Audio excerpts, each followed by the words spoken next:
This is DDP Excel revision, how to adjust a column size. So guys, remember, we're working with columns, so we want to be here where all the letters are of each column.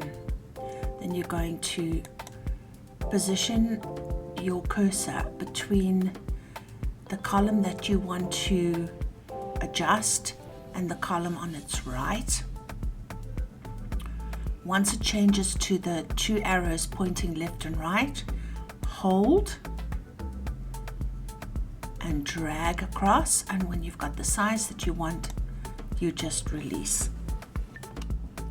If you have a few columns that you want to adjust at the same time, you can drag across your columns, so you must be up here on the top above the columns where the letters are.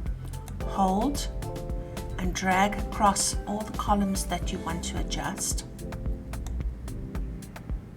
And then once you're at the margin of one of the columns, double click. And you'll see that what it's done on the double click, it's adjusted the size of the column exactly to the width of the longest cell in that series.